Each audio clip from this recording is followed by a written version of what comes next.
Hi everyone, it's Margaret here with 60 and Me. Well, good health is something that we're all concerned about as we get older, and I've got some thoughts on this and just some ideas I want to share with you, things that I've actually tried to incorporate into my life when I try to understand that, as we age and the hormonal changes shift in, we are going to experience our health and our bodies in different ways. So I want to share with you kind of, 8 different things that we can remember as we age and not be so stressed about it, perhaps. I think just give ourselves a break. Just know that we can adapt to changing situations.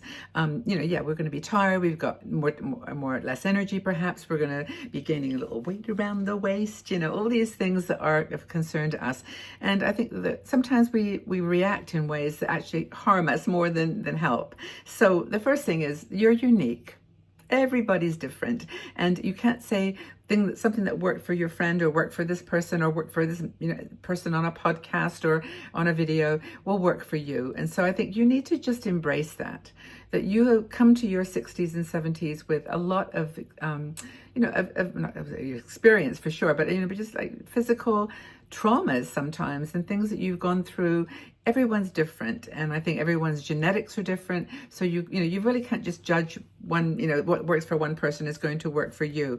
The first thing I think to talk about is weight, and for me, I think to understand that weight is not the answer. It's like measuring your weight is not any indication always of your good health. People go on these diets and try to lose weight, but it's just not sometimes the best thing to do. I think if you shift the types of food that you're eating and when you're eating, that's a much more practical thing. So weight is not a good way to measure good health. That's just my own personal opinion, because I have struggled with my weight most of my life. But having said that, I do know that since I have lost some weight, that has taken some pressure off of my back and off of areas that I need to be aware of for the future. That the more I can keep my weight in balance, the better and healthier that I will be. Me personally.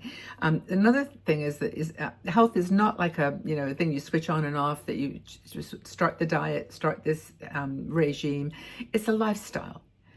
Good health is just everything that you do gets integrated into your strategy for healthy aging. Maybe you need to do some yoga to keep subtle. By the way, remember, we've got our yoga videos on YouTube, free of charge. You can just share yoga, yoga flows, and yoga for seniors. All really easy movements and a fabulous teacher. Anyway, I digress, but it's kind of a point to make, though, that we have ways like with yoga and online programs and things that we can actually, take advantage of. So don't stress so much about like one aspect of it, like what you're eating or what you're, whether you're exercising. It's just getting into a mindset of healthy living. Okay. And for me, this is, trust me, I'm not preaching, because this is much me talking to me, Margaret, as is sharing with you. We're all in this together. So health is a lifestyle that you need to just bring everything together and just feel good about yourself. Okay, so you don't look the same. You've got the wrinkles. You're aging in a way that's like a surprise, like what happened. But it's all part of that healthy lifestyle mentality. Get your mindset into a positive place. Another thing is sleep. Now, I've done videos about this because I'm not a good sleeper. I tend to wake up at 3 a.m. I tend to get up sometimes, go back to sleep. I've talked about this idea of segmented sleep, which is not unusual in the world. It's been around for years, where people go to sleep 9 o'clock, wake up at 1, get up, get up, and then go back to sleep at 3. It's not very common, but it's common. It's something that's in that, it's been in our history. So I do that a lot. And I know that's not ideal, because they really say that you need to get 8 hours or 7, 8 hours of good sleep, constant sleep with dreams in that REM sleep stage.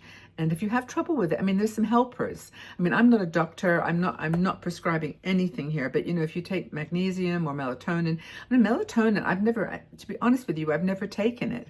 But I'm not recommending it, because it's just on my list here of things to think about. But because it's a prescription-only drug, I think. But sleep is important, very, very important. I'm much more the chamomile tea girl. So chamomile tea, lemon juice, those kinds of things for me. My coloring book helps me go to sleep. My knitting, my books, my audio. I signed up on my audio book club, which I had actually dropped. So I'm really happy I'm back on that. It helped me a lot when I was in the hospital and sick. But that's the thing. So sleep's super important. The next thing is to stop cutting calories and, just to eat your things that you love. I mean, my chocolate salty caramels are still there. But, the thing is just try to, control your eating with like small plates. Put your food on a small plate. Make your food look like a rainbow. Make it, make your food interesting and it's on a small plate. Cutting back on the volume of calories and eating foods that are like nutrient high. Volume, like a ton of broccoli, and that would be like a tenth of if you add a couple of cookies. So eat the foods that are high in nutrient value. That's just. I'm just reading some notes here. The people that know better than I do. This article, I'm looking at the name here. Penelope wrote this article. Penelope Whiteley wrote this article, and she is in this business of healthy aging. And gosh, this must have been written some time ago because I know Penelope. I've actually met her in person, and she's British. Very funny, very sweet. And if you're watching, Penelope, hi. Thank you for these reminders of, how to get to grips with aging in a positive way. So what else? Start thinking in outcomes rather than in, the day-to-day. Like if you miss a yoga class, you miss an exercise class, you skip a meal or you eat something that's extravagantly calorie high, just give yourself a break. Don't go on and on, beating yourself up about it. It's not worth it. And also feeling guilty is like just not the way to do this. It's never going to make you feel better. So I think those are some of the ideas that, are important. Sleep, eating high nutrient rich calories, getting into a healthy lifestyle, exercise, all that matters. So please do what works for you. But give me some feedback, Kimmy. What do you think? How are you aging? How are you dealing with aging, especially if you are going through hormonal changes? I was completely lucky because I started my menopause about 54 and I never felt anything. I just didn't even experience any hot flashes, and mood changes, nothing. It just stopped and then that was it. And so maybe you're having a different experience because that can trigger all kinds of reactions and need to respond. So hopefully this has been helpful. Okay, everybody. Well, I hope that you're doing well.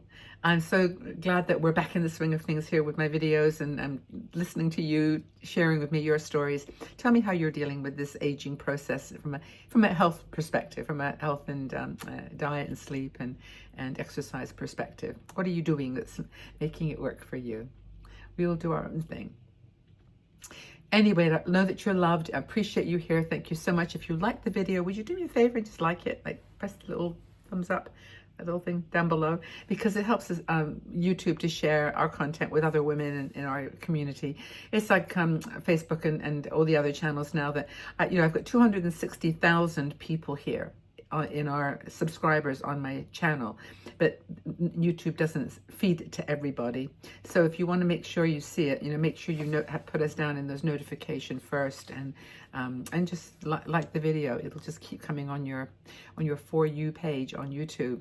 There's so many people going onto YouTube now with their content, so we're struggling to sort of get above the water. Like here we are, but it's all good. Social media is our friend. So anyway, have a great rest of your day, healthy day, and tell us what you're doing with your healthy living mindset and attitude, and share with our sisters here. If you've got any challenges, just reach out. We're here to help. We're here to be by your side. Okay, everybody. Love you all. Take very, very good care. All the best.